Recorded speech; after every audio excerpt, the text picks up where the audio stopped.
राज्य सरकारी कर्मचाऱ्यांना आता केंद्राप्रमाणेच सुधारित राष्ट्रीय निवृत्तीवेतन योजना लागू होणार आहे। मार्च 2024 पासून ही योजना लागू होईल। राज्य सरकारने जास्तीत जास्त शेतकऱ्यांना दिवसा अखंडित वीज देणार असल्याची घोषणा केली आहे। ज्येष्ठ नागरिकांसाठी महामंडळाची स्थापना करत राज्य सरकारने मोठा निर्णय घेतलाय।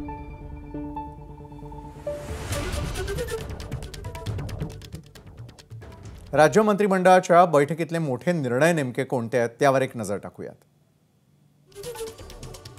राज्य सरकार कर्मचाऱ्यांना केंद्राप्रमाणे सुधारित राष्ट्रीय निवृत्तीवेतन योजना लागू, मार्च 2024 पासून अंमलबजावणी।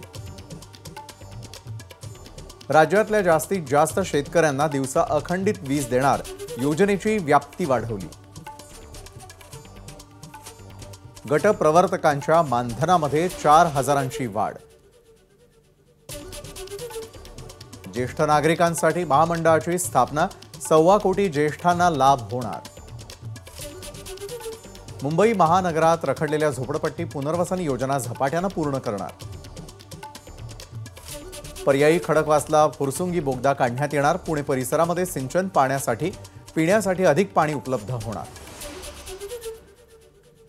नारपार गिरणा नदी जोड प्रकल्पासाठी 7,015 कोटींची मान्यता, नाशिक आणि जळगाव जिल्ह्यांना फायदा।